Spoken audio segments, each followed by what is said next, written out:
Hello, and welcome back to Resilient Walk. I'm so glad you're here. If you've clicked on this video today, perhaps you're feeling isolated.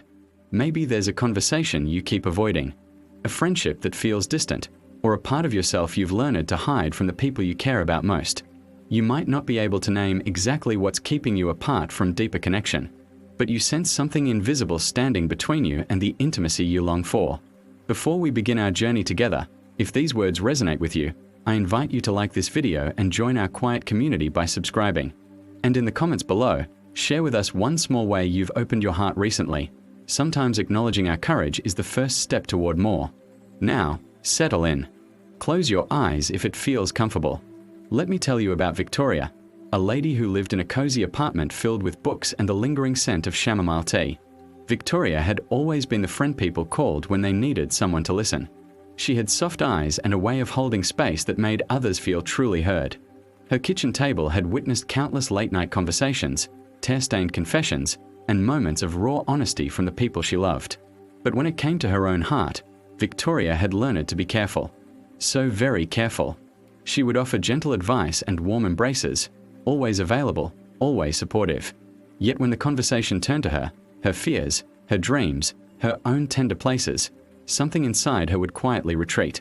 "I'm fine," she would say, with a smile that was both genuine and protective. "Really, I'm doing well. Tell me more about you." It wasn't that Victoria was dishonest. She genuinely cared about others, genuinely wanted to help.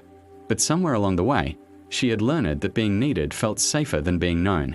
That giving love was easier than receiving it. In the quiet moments between visits from friends, Victoria would sit curled in her favorite chair, feeling the weight of unspoken words settling heavy in her chest. She had stories that had never been shared, fears that had never been named, dreams that lived only in the privacy of her own heart.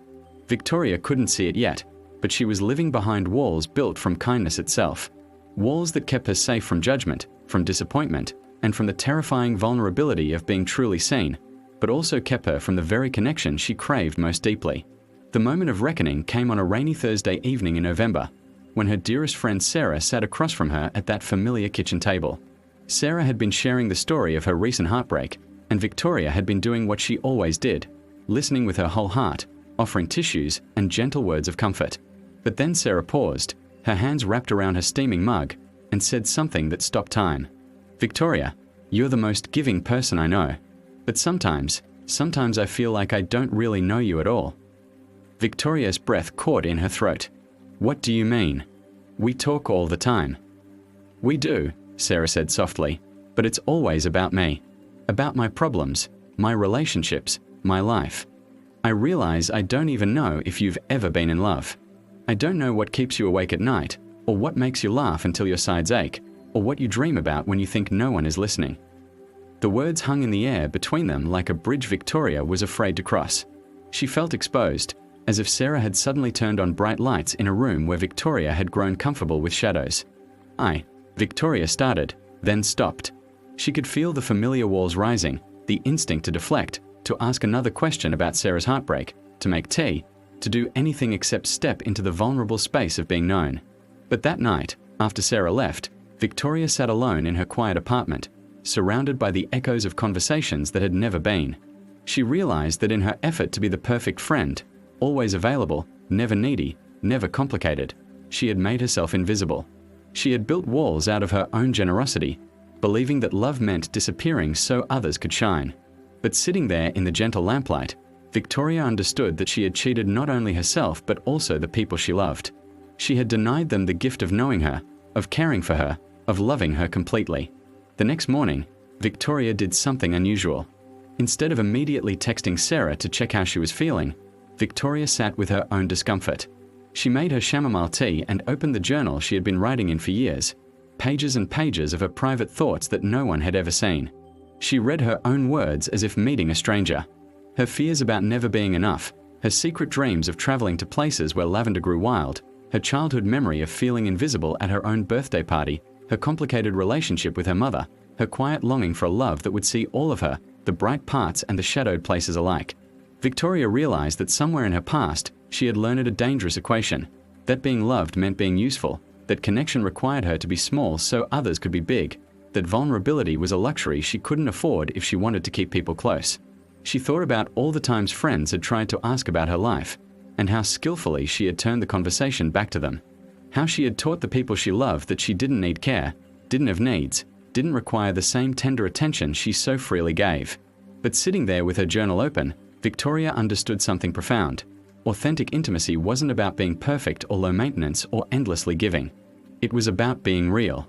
About showing up as a whole person, someone with needs and dreams and fears and stories worth sharing. The invisible walls she had built from kindness and self-protection weren't keeping her relationships safe. They were keeping them shallow. That evening, Victoria called Sarah. Her heart was beating so fast she could barely dial the number. "Sarah," she said when her friend answered, "I need to tell you something. I need to tell you about me." And for the first time in years, Victoria began to share.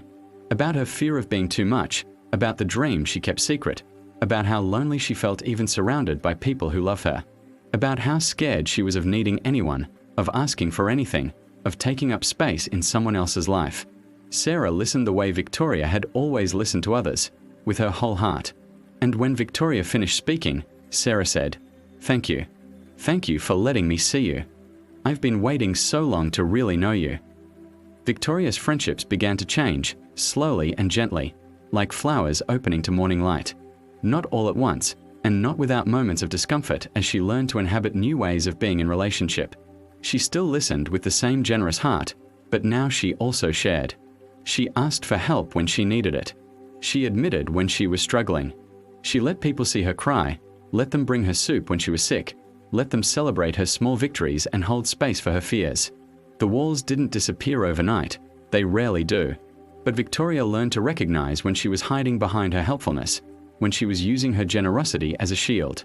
She learned to ask herself, am I giving from love, or am I giving to avoid being seen? And now, I want to speak directly to you, listening to Victoria's story from wherever you are. Perhaps you recognize something in Victoria's journey. Perhaps you too have built invisible walls in your relationships. Walls made from the fear of being too much, too needy, too complicated.